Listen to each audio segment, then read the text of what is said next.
நான் போன மீட்டிங்கில் வேலூரில் பேசும்போது சொல்லியிருந்தேன், தமிழ்நாடு தான் விஜய், விஜய் தான் தமிழ்நாடு அப்படின்னு நான் சொல்லியிருந்தேன். அது ஏன் அப்படி சொன்னேன் அப்படின்னா, தமிழ்நாட்டு மக்களுடைய ஒரே பிரதிநிதியாக, உண்மையான ஒரு பிரதிநிதியாக நாம் மட்டும்தான் இருக்கிறோம் அப்படின்றதுக்காக தான் அப்படி நான் சொன்னேன். அப்புறம் அந்த தேர்தல் பற்றியும் நான் சொல்லியிருந்தேன். தமிழ்நாடு வர்சஸ் ஸ்டாலின் சார், அதாவது விஜய் வர்சஸ் ஸ்டாலின் சார், அதையும் நான் சொல்லியிருந்தேன். அப்புறம் இன்னொரு கேள்வியும் கேட்டிருந்தேன்.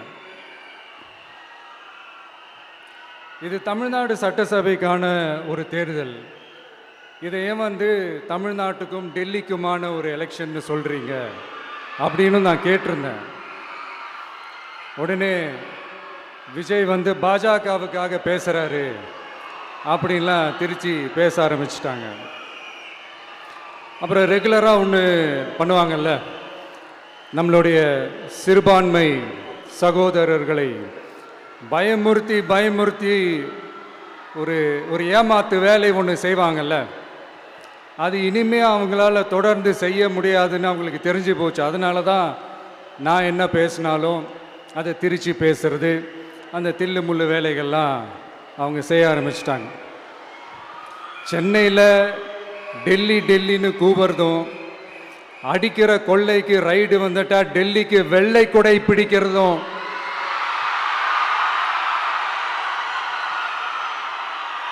இதெல்லாம் யாருன்னு உங்களுக்கே நல்லா தெரியும்.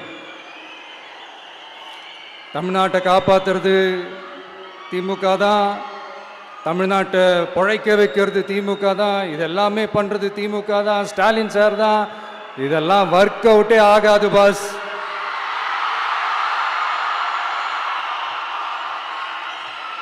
சின்ன பசங்களாம் சொல்ல ஆரம்பிச்சிட்டாங்க, ஓம் சக்தி பராசக்தி, திமுக ஒரு தீய சக்தி.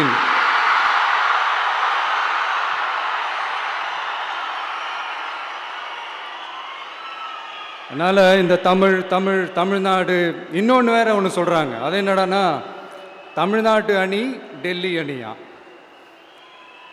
கிரிக்கெட்டில் கூட தமிழ்நாட்டு அணியை டெல்லி அணியால் தொட்டு கூட பார்க்க முடியாது.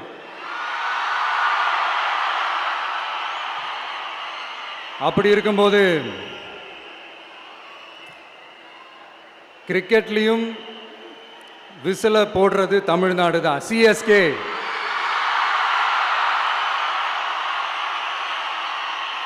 வரப்போற எலெக்ஷன்லையும் விசில போட போறது நம்ம டிவிக்கே தான். தமிழ்நாடு தான் டிவிக்கே தான் தமிழ்நாடு. இந்த அணி அந்த அணி டெல்லி அணி இதெல்லாம் அனைத்தும் உடைஞ்சி நொறுங்கும், டிவிக்கே அடிச்சு நொறுக்கும்.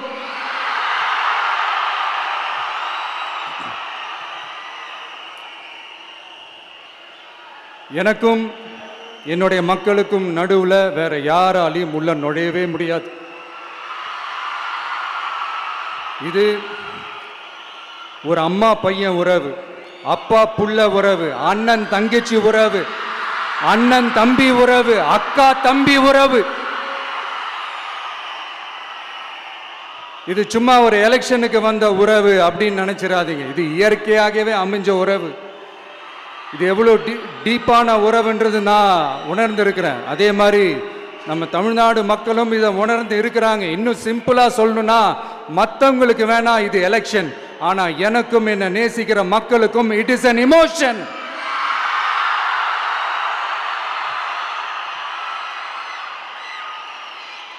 And it is not an ordinary emotion. It is a powerful oceanic emotion.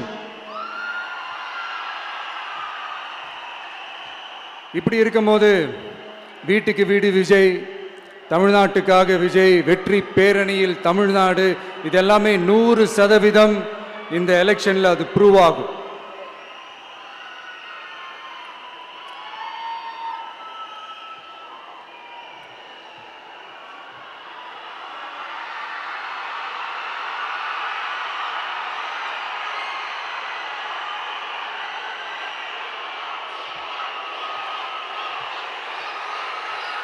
நீங்க எல்லாரும் எனக்கு இன்னொரு உறுதிமொழியை ஒன்று கொடுக்கணும்.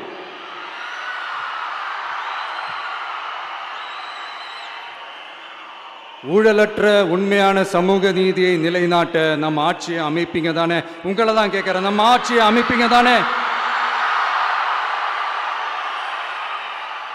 இந்த விஜய்க்கு ஒரு வாய்ப்பு கொடுப்பீங்க தானே? உண்மையிலே கொடுப்பீங்க தானே? இந்த விஜய நம்புறீங்க தானே? ஒவ்வொரு வீட்லயும் விசில் சத்தம் கேட்கும் தானே? அந்த விசில் சத்தம் ஒவ்வொரு பூத்திலையும் புயலா ஒலிக்கும் தானே? Thank you, thank you, thank you.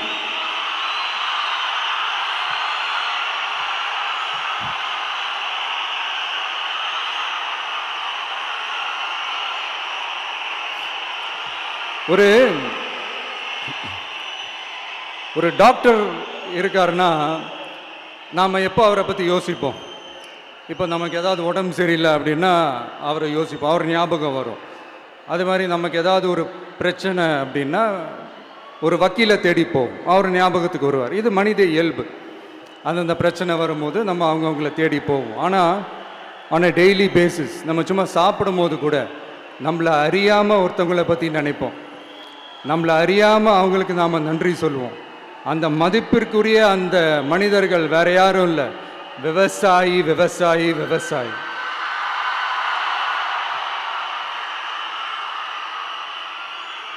அவங்க பார்க்கறதுக்கு வேணா சாதாரணமாக இருப்பாங்க, ஆனால் அவங்க சாதாரணமான மனிதர்கள்லாம் கிடையாது.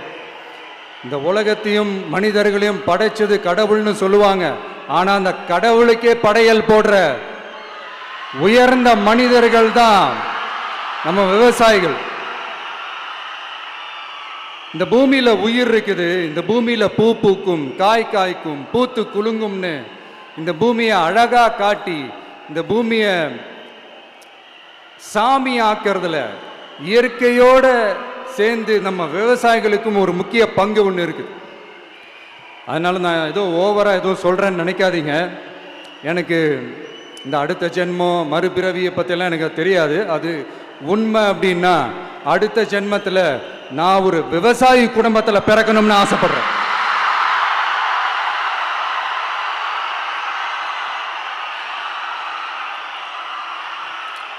எனக்கு விவசாயத்தை பற்றி டீட்டெயில்டாக தெரியாது தான், நான் ஒத்துக்கிறேன். அதனால் மற்றவங்க மாதிரி நானும் டெல்டாக்காரன் தான் அப்படின்னு உங்கள் காதில் டால்டா ஊத்தலாம் நான் வரல.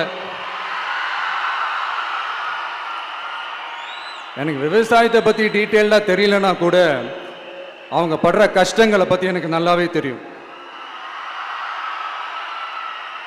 நம்மளுடைய முதல் அரசியல் பயணம் தொடங்கினதே அந்த பரந்தூர் விஷயத்தை கையில் எடுத்து தான். அதனால் நம்மளுடைய இந்த ஆட்சி அமைஞ்சதும் தீர்க்க வேண்டிய முக்கியமான பிரச்சனைகளில் நம்மளுடைய விவசாய பிரச்சனைகளும் ஒன்று. முதல்வர் அவர்களுக்கு இந்த மாதிரி நீங்கள் அது செஞ்சிட்டேன் இது செஞ்சிட்டேன் அப்படின்னு நிறையா பெருமையாக சொல்லிக்கிறீங்களே, ஒரு அடிப்படை ஒரு பிரச்சனையை பற்றி ஒன்று பேசுவோமா? கொஞ்ச நாளைக்கு முன்னாடி ஐநா சபை ஒரு ரிப்போர்ட் ஒன்று வெளியிட்டிருந்தாங்க. அது கூட தினத்தந்தி நியூஸில் கூட வந்துச்சு. உடனே கூகுள் பண்ணி எதுவும் தேடாதீங்க, உங்கள் ஏஜென்சி வச்சு எதுவும் சர்வே கிருவே எடுக்காதீங்க, எதுக்கு உங்களுக்கு சிரமம். நானே என்னன்னு சொல்கிறேன். தண்ணீர் திவால் அப்படின்ற அந்த தலைப்பில் தண்ணியே இல்லாமல் திவால் ஆக போகுது அப்படின்ற அந்த கட்டுரை படிக்கும்போது உண்மையிலேயே மனசுக்கு ரொம்ப பகீர்னு இருந்தது. இந்தியாவிலேயே அது முக்கியமாக நம்ம தமிழ்நாட்டில் இன்னும் கொஞ்ச காலத்திலேயே தண்ணியே இல்லாமல் திவாலாக போகுதான். அதுக்கு காரணம் நிலத்தடி நீரை பாதுகாக்காமல் விட்டது தான் காரணமாக. மண்ணையும் மணலையும் கொள்ளையடிச்ச பின்ன வேற என்ன நடக்கும்? மலைகளை முழுகினா பின்ன வேற என்ன நடக்கும்? கனிம வளங்களை கொள்ளையடிச்சா பின்ன வேற என்ன நடக்கும்? இந்த மணல் கொள்ளையில் ஈடுபட்டவங்களை மேலே நீங்கள் சரியாக நடவடிக்கை எடுக்கலைன்னு அது போதுமானதாக இல்லை அப்படின்ட்டு சென்னை உயர்நீதிமன்றம் சொன்னிச்சே, மறந்துட்டீங்களா? இந்த மணல் கொள்ளை, கனிம வள கொள்ளை, இதுக்கெல்லாம் காரணம் மணல் மாஃபியா குரூப் தான் மதுரை உயர்நீதிமன்றம் அந்த கிளை சொன்னிச்சு. அதை மறந்துட்டீங்களா? இந்த மணல் மாஃபியா குரூப்புக்கு ஆதரவு அளிக்கிறது யாரு? உங்க திமுக கவர்மெண்ட் தானே. அது இல்லைன்னு சொல்ல முடியுமா? அவங்களோட டீலிங்ல இருக்கிறது யாரு? நீங்க தானே. அது இல்லைன்னு சொல்ல முடியுமா? தண்ணி திவாலாக போகுது, மணல் திவாலாக போகுது, கனிம வளம் திவாலாக போகுது. மொத்தத்தில் உங்க ஆட்சியில தமிழ்நாடு திவாலாக போகுது. கடன் மேல கடன் வாங்கிட்டு உங்க கவர்மெண்ட்டே குப்பராட்சி படுத்துக்குச்சு. உங்ககிட்ட பேசுறதும் ஒண்ணுதான். சரி, அதை விடுங்க.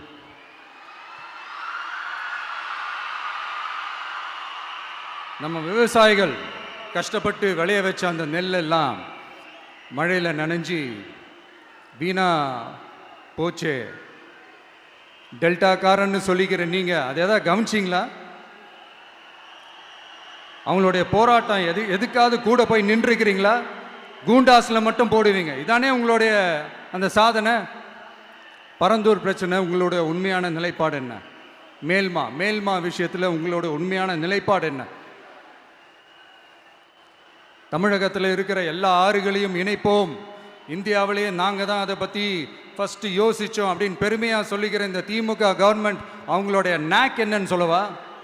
இந்த மாதிரி பெரிய பெரிய திட்டங்கள்லாம் ஆட்சிக்கு வந்த உடனே செய்ய மாட்டாங்க. அந்த ஆட்சி முடிகிற டைமில், அந்த கடைசி 6 மாதம், அந்த 1 வருஷம், அந்த 1.5 வருஷத்தில் அதுக்கான திட்டத்தை கொண்டு வருவாங்க, அதுக்கான அடிக்கலை நாட்டுவாங்க. அதுக்கப்புறம் எலெக்ஷன் வரும், தோத்துருவாங்க. கேட்டால் எங்கள் ஆட்சி தான் முடிஞ்சிருச்சே அப்படின்னு நாடகம் ஆடுவாங்க. இல்லை, நான் தெரியாமல் தான் கேட்குறேன். மக்கள் மேலே உங்களுக்கு உண்மையிலே அந்த அக்கறை இருந்துச்சுன்னா ஆட்சிக்கு வந்த உடனே இந்த மாதிரி பெரிய பெரிய திட்டங்கள்லாம் ஸ்டார்ட் பண்ண வேண்டியது தானே. அதனால் ஆட்சி முடியும் போது அடிக்கல் நாட்டுறது. ஓட்டுக்காக என்னென்னலாம் பேசுவீங்க, ஆனால் மக்கள் இதெல்லாம் நம்புறதுக்கு அவங்கன்னா ஏமாளிங்க நினச்சிங்களா? மக்களே, நம்மளுடைய ஆட்சி அமைஞ்சதும் இந்த மாதிரி பெரிய பெரிய திட்டங்கள்லாம் உடனே ஸ்டார்ட் பண்ணுவோம். அதை அந்த 5 வருஷத்துக்குள்ள அதை முடிக்கவும் ட்ரை பண்ணுவோம். ஸோ இப்படிலாம் நம்ம பேசினா காவிரி பிரச்சனையில் உன் கருத்து என்ன, முல்லை பெரியார் பிரச்சனையில் உன் கருத்து என்ன, இப்படிலாம் அதெல்லாம் பற்றி உனக்கு என்ன தெரியுமா அப்படின்னு கேட்க ஆரம்பிச்சிருவாங்க. ஐயா, உலக மகா மேதைகளே, ROV, ரிமோட்லி ஆப்ரேட்டட் வெஹிக்கிள், அதை வச்சு தண்ணிக்குள்ளேயே போய் அணைகளோட உறுதித்தன்மையை ஆராய்ச்சி பார்க்குற வரைக்கும் நான் எல்லாம் தெரிஞ்சு தான் வச்சிருக்கிறேன். ஒருத்தன் சைலண்டாக இருக்கான், அமைதியாக இருக்கான்னா உடனே அவனுக்கு எதுவுமே தெரியாதுன்னு நினச்சிடாதீங்க. சும்மா கருத்து சொல்லிக்கிட்டு கம்பு சுற்றிக்கிட்டு இருந்தால் எல்லாமே நடந்துருமா? நசன் பேசி அதை கேட்டு மக்கள் வெறுத்து போயிட்டாங்க. உருப்படியா ஏதாவது யோசிங்கயான்னு மக்கள் நினைக்கிறத யாருக்கு தெரியுதோ தெரியலையோ, எனக்கு அது நல்லாவே தெரியுது. உரிய இடத்துக்கு போய் சம்பந்தப்பட்டவங்களோட பேசி அதுக்கான சொல்யூஷன் என்னன்னு தெரிஞ்சுக்கிட்டு அதை ப்ராப்பராக எக்ஸிக்யூட் பண்ணணும். அடுத்து நம்மளுடைய கடல் விவசாயிகளான நம்மளுடைய மீனவர்களுடைய பிரச்சனைக்கு அப்பப்போ எந்திரிச்சு கடிதம் எழுதிட்டு திரும்ப தூங்க போயிடுவார். அவ்வளோதான், அதோட அது அப்படியே கிடக்கும். மானே தேனே பொன்மானே இப்படிலாம் கடிதம் எழுதுறதெல்லாம் வேலைக்கே ஆகாது. ஒன்றிய அரசுக்கு அந்த உண்மையான உணர்வுபூர்வமான அந்த அழுத்தத்தை கொடுக்கணும். நம்ம மீனவர்கள் மேல அவங்க கையே வைக்கக்கூடாது, கையே வைக்க விடக்கூடாது. அவங்களுக்கான அந்த பாதுகாப்பு பக்காவா இருக்கணும். அதுதான் நம்மளுடைய ஒரே அஜெண்டா. மீனவர்களே, அடுத்து நம்மளுடைய ஆட்சி தான். கவலைப்படாதீங்க, தைரியமா இருங்க, உங்களுக்கான பாதுகாப்பு பக்காவா இருக்கும். இப்படி இருக்கும்போது அடுத்ததும் நாங்க தான் அப்படின்னு சிஎம் சார் சொல்லுவாங்க. அதெல்லாம் நடக்கவே நடக்காது. 2வது முறை வந்ததெல்லாம் சரித்திரமே கிடையாது. இந்த சைனால great great wall of China கேள்விப்பட்டிருப்பீங்க. அதோடைய நீளத்தை விட பெரிய டாஸ்க் இது. ஆனானப்பட்ட அவங்க அப்பாவாலே முடியல.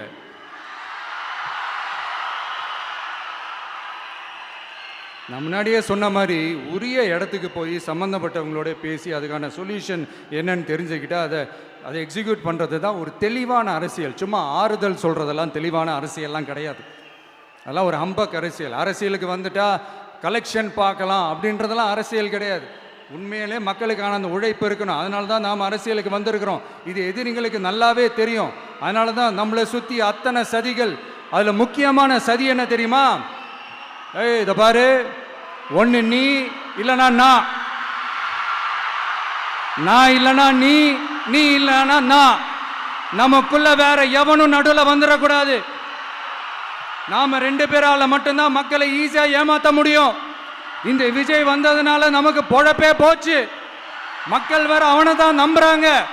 நாம வெளியே அடிச்சுக்கிற மாதிரி அடிச்சுக்கிட்டாலும் உள்ள நம்மளுடைய டீலிங் பக்காவா இருக்கணும்.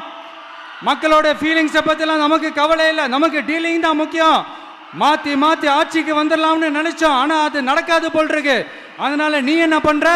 எஸ்ஓபின்னு போட்டு ஒரு பக்கம் அவனை தடுத்துரு, இன்னொரு பக்கம் அவன் மேல பழி போட்டு நானும் தடுத்துடுறேன். என்ன ஓகேவா?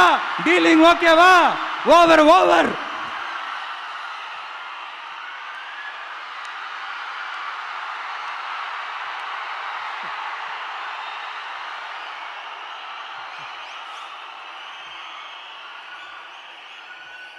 இல்லைங்க, உண்மையிலேயே சிரிக்கிறதா என்ன பண்ணுறதுன்னு எனக்கு தெரியல. உண்மையிலே இப்படி தான் இருக்கு அவங்க டீலிங்லாம்.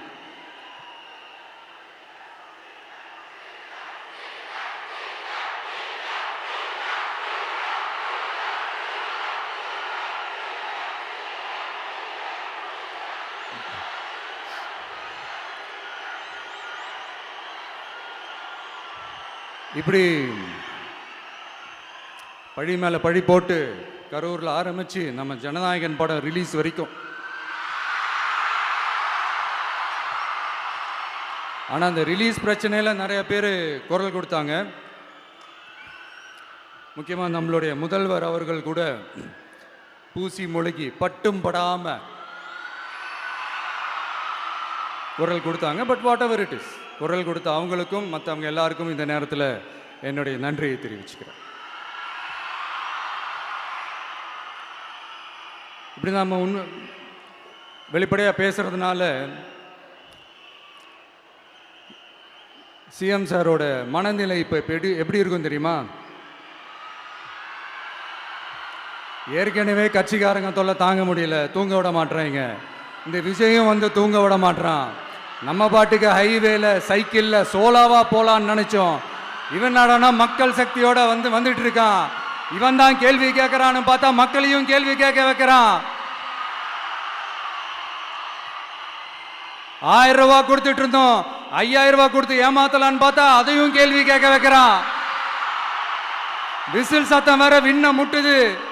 கூட்டணி கட்சிகள் தொல்லை வேற தாங்க முடியல.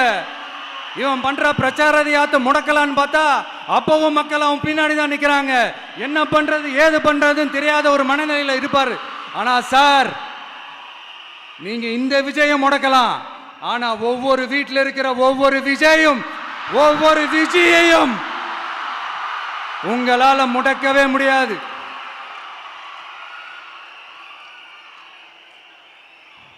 அவங்களாம் ஆல்ரெடி பிரச்சாரத்தை ஸ்டார்ட் பண்ணிட்டாங்க சார்.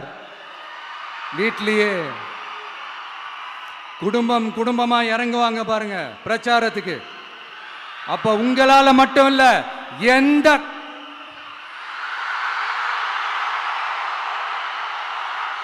யாராலையும் தடுக்க முடியாது.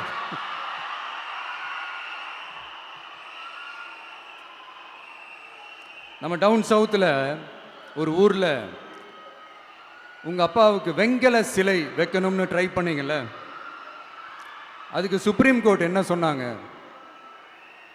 மக்களோட பணத்தில் யாருக்கு புகழ் பாட பார்க்குறீங்க அப்படின்னு கேட்டாங்கல்ல. அதுக்கு என்ன அர்த்தம் தெரியுமா? ஊராம் வீட்டு நெய்யில் உங்க வீட்டுக்கு ஸ்வீட் செய்யாதீங்க. எப்படி? ஊராம் வீட்டு நெய்யில உங்க வீட்டுக்கு ஸ்வீட் செய்யாதீங்கன்னு அர்த்தம்.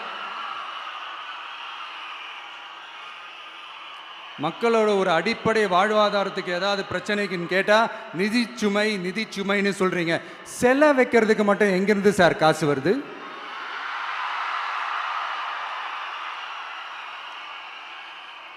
முதல்ல மக்களுக்கு அந்த சோறுக்கு வழி பாருங்க சார். செலவு வைக்கிறத பத்திலாம் அப்புறமா யோசிக்கலாம். கேஸ் சிலிண்டருக்கு மானியமா 100 ரூபாய் தரேன்னு சொன்னீங்களே, என்னாச்சு? கரும்புக்கு ஆதார விலையா 4000 ரூபாய் தரேன்னு சொன்னீங்களே, என்னாச்சு? ரொம்ப நாள் கல்யாணமே ஆகாம இருக்கிற பெண்களுக்கு அவங்களுடைய கல்வி தகுதிக்கு ஏற்ப அரசு வேலை கொடுப்போம்னு சொன்னீங்களே, என்னாச்சு? இதெல்லாம் வெறும் சாம்பிள் தான். இதோட ஹைலைட் ஒன்று இருக்கு. மாநில அரசால முடியவே முடியாதுன்னு தெரிஞ்சுக்கிட்டோம், நாங்க வந்தா நீட்டை ஒழிப்போம். ஆகா ஆகா ஆகா ஆகா, எவ்வளவு பெரிய ஒரு மோசடி இது! கேட்டா நாங்க தான் முன்மாதிரி ஆட்சின்னு சொல்லுவாங்க. மோசடி ஆட்சி. மோசமானவங்களே முக்கியமானவங்க கேள்விப்பட்டிருக்கிறீங்களா? அந்த மாதிரி மோசடி ஆட்சியிலே முக்கியமான ஆட்சி இந்த திமுக ஆட்சி. மக்களே, மக்களை நேசிக்கிற விஜய் வேணுமா? மக்கள் விரோத ஆட்சி நடத்துற ஸ்டாலின் சார் வேணுமா?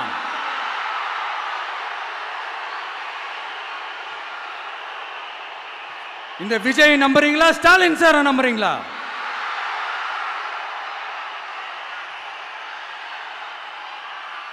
இந்த சத்தத்துக்கு அர்த்தம் தெரியுமா சார்? ஸ்டாலின் தொடரட்டும் அப்படின்னு அர்த்தம் கிடையாது.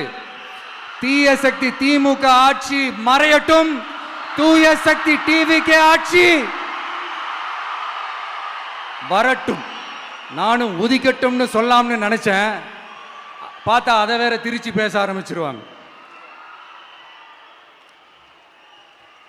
திருநெல்வேலியில், நாங்குநேரியில் இப்போ ரீசெண்டாக ஒரே லைனில் சொல்லணும்னா, நம்ம நண்பர் ஒருத்தர் ட்வீட் போட்டிருந்தாரு, அதையே சொல்கிறேன். ஸ்டாலின் தொடரட்டும், சட்டம் ஒழுங்கு சந்தி சிரிக்கட்டும். இதுதான் அந்த பிரச்சனைக்கு ஒரே லைன்.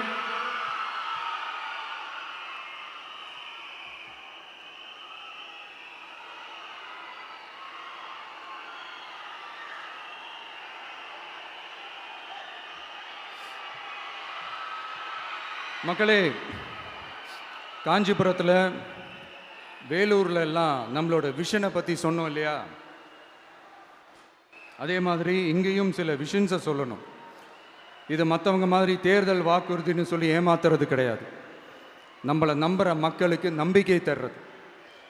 நம்ம ஆட்சிக்கு வந்ததும் இதெல்லாம் செய்ய நடவடிக்கை எடுப்போம்னு சொல்கிறது. டெல்டா விவசாயிகள் சமீபத்தில் கூட உரத்தட்டுப்பாட்டை சந்திச்சிங்கல்ல. சில பேர் உரத்தை பதுக்கி வச்சு அதிக விலைக்கு விற்றதா நியூஸ்லாம் கூட வந்துச்சு.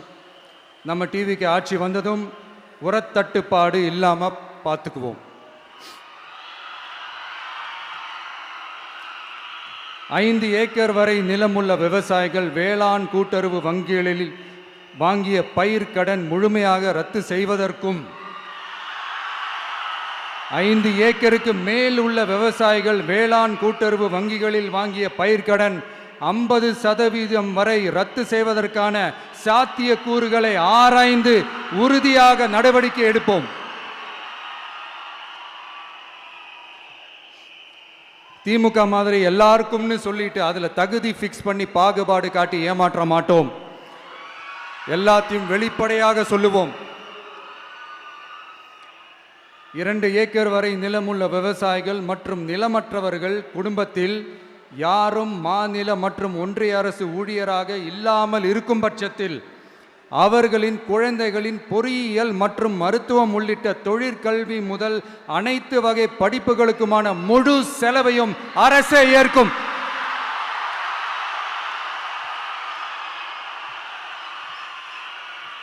விவசாயிகளின் விருப்பத்திற்கு எதிராக எந்த திட்டமாக இருந்தாலும், ஒன்றிய அரசின் நெருக்கடியே இருந்தாலும், அந்த திட்டத்தை உங்களுடைய டிவிகே ஆட்சி முழுமையாக நிராகரிக்கும். எப்போதும் விவசாயிகளின் பக்கமே நம் ஆட்சி நிற்கும். கொள்முதல் நிலையங்களில் முறையாக நெல் மூட்டைகள் பாதுகாக்கப்படும். நெல் முளைத்து வீணாவதை பார்த்து கொண்டு நமது அரசு சும்மா இருக்காது. போதுமான கொள்முதல் நிலைய வசதிகள் ஏற்படுத்தப்படும். அதே போல கொள்முதல் நிலையங்களில் கொள்முதல் செய்வதற்கோ மூட்டை ஏற்றி இறக்கவோ ஒரு பைசா கமிஷன் வாங்காமல் பார்த்து கொள்ளப்படும். அப்படி கமிஷன் வாங்குவது யாராக இருந்தாலும் கடும் நடவடிக்கை எடுக்கப்படும்.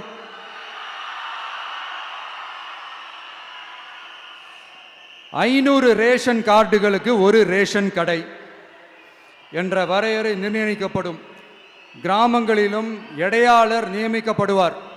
பெண் விற்பனையாளருக்கு பெண் எடையாளர், ஆண் விற்பனையாளருக்கு ஆண் எடையாளர் என்பது பின்பற்றப்படும்.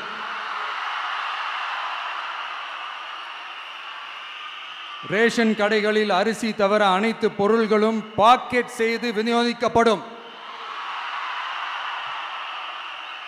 மீனவர்களுக்கு ஒன்றிய அரசு சட்டப்படியான பாதுகாப்பை உறுதி செய்ய வேண்டும்.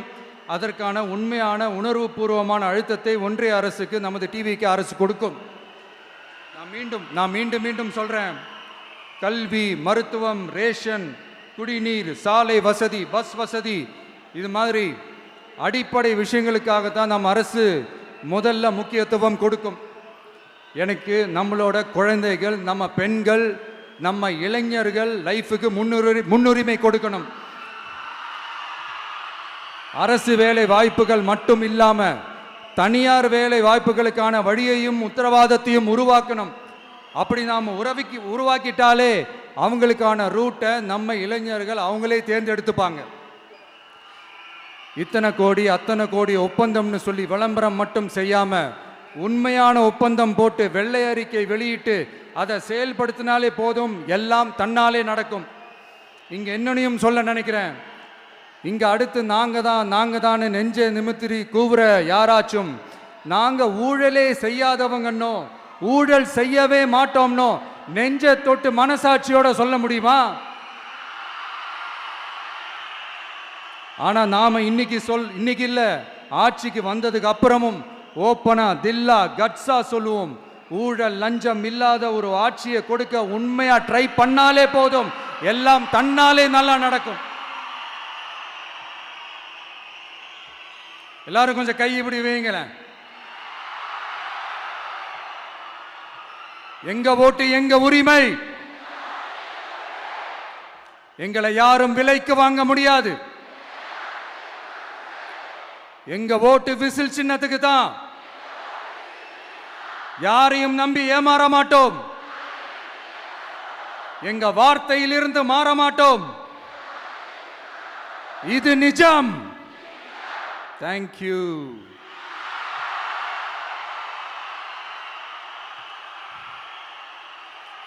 என் நெஞ்சில் குடியிருக்கும் தஞ்சை மக்களே,